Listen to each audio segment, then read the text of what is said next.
आज हम इंटरनेट की कुछ ऐसी गलियों में चलेंगे जहां गूगल और यूट्यूब जैसी बड़ी वेबसाइटों की भीड़ नहीं है। हाँ, कुछ छिपे हुए खजाने कह सकते हैं। बिल्कुल। हमारे पास एक दिलचस्प संग्रह है, डिजिटल ट्रेजर्स, जो इसी के बारे में बताता है। तो आज का मिशन है कुछ ऐसे टूल्स को सामने लाना जो शायद हमारे काम करने, सीखने और दुनिया को देखने का नजरिया बदल सकते हैं। चलिए देखते हैं। चलिए, सबसे पहले काम को आसान बनाने वाली टूल से शुरू करते हैं। हम सबने ये अनुभव किया है, किसी वेबसाइट पे एक बार साइन अप किया और फिर स्पैम ईमेल्स की बाढ़ आ जाती है। वही तो। इसी का एक शानदार तोड़ है 10 मिनट मेल। ये आपको एक अस्थाई ईमेल आईडी देता है जो 10 मिनट में खत्म हो जाती है। ये बहुत काम की चीज है। ये सिर्फ एक टूल नहीं बल्कि एक आदत सिखाता है, डिजिटल हाइजीन की। Digital hygiene? हाँ, जैसे हम हर किसी को अपना घर का पता नहीं देते, वैसे ही हर वेबसाइट को अपना असली ईमेल क्यों दें, ये सतर्क रहने का एक तरीका है। सही बात है।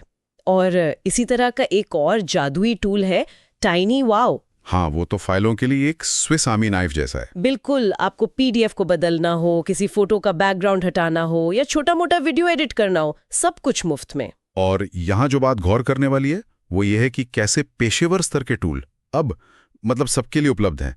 पहले महंगे सॉफ्टवेयर लगते थे, अब सब कुछ ब्राउजर में ही हो जाता है। और शॉपिंग करने वालों के लिए कैमल कैमल कैमल, ये अमेज़न पर किसी भी प्रोडक्ट की पूरी प्राइस हिस्ट्री दिखा देता है। तो पता चल जाता है कि जो सेल है वो सच में कोई अच्छी डील है भी या नहीं। अच्छा, तो ये तो हुए काम को आसान बनाने वाले टूल।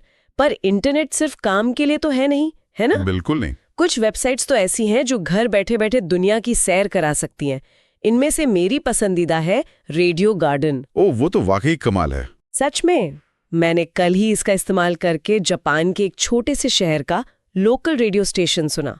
मुझे भाषा तो समझ नहीं आई, पर वो संगीत सुनकर लगा जैसे एक पल के लिए वहीं पहुंच गई हूं। यही तो तकनीक की असली ताकत है।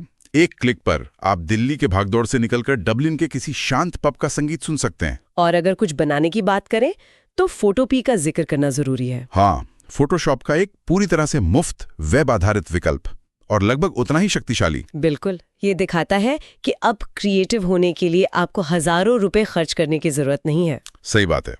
ये टूल हर किसी को अपनी कहानी कहने का मौका दे रहे हैं। पर क्या इसका एक दूसरा पहलू भी है? क्या ऐसे मुफ्त टूल पेशेवर क्रिएटर्स के काम की कीमत कम कर देते हैं, क्योंकि अब तो कोई भी डिजाइन बना सकता है? सवाल बहुत अच्छा है। शुरुआत में ऐसा लग सकता है, लेकिन असल में ये रचनात्मकता का दायरा बढ़ाता है।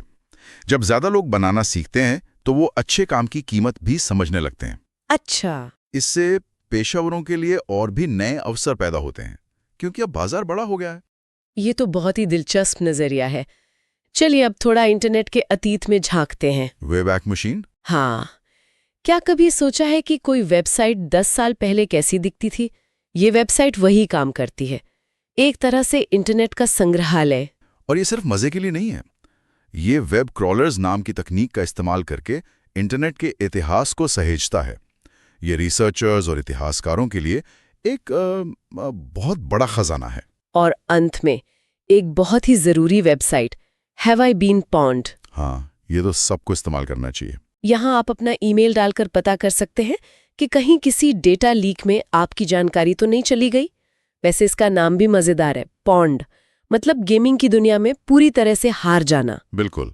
और ये टूल हमें एक कड़वी सच्चाई याद दिलाता है। वो क्या? कि डिजिटल दुनिया में एक बार लीक हुई जानकारी हमेशा के लिए लीक हो जाती है। ये हमारी सोच को क्या मेरा पासवर्ड चोरी होगा से बदलकर मेरा पासवर्ड कब चोरी होगा और मैं उसके लिए कितना तैयार हूं मैं बदलने पर मजबूर करता है। वाह, ये तो बहुत गहरी बात है। तो आज हमने देखा कि इंटरनेट पर कुछ अद्भुत उपकरण छिपे हुए हैं जो हमारे काम करने, सीखने और बनाने के तरीके को बेहतर बना सकते हैं। हाँ, और ये एक महत्वपूर्ण सवाल भी खड़ा करता है। ये सभी वेबसाइटें व्यक्तिगत जरूरतों के लिए बेहतरीन उपकरण है, लेकिन ये हमें बड़े डिजिटल परिदृश्य के बारे में क्या सिखाती हैं? जैसे कि कैसे जानकारी अब कुछ हाथों में केंद्रित नहीं है, कैसे रचनात्मकता हर किसी के लिए खुल रही है, और कैसे हमारी डिजिटल पहचान की सुरक्षा पहले से कहीं ज्यादा जटिल और जरूरी हो गई है। इस पर विचार किया जाना चाहिए।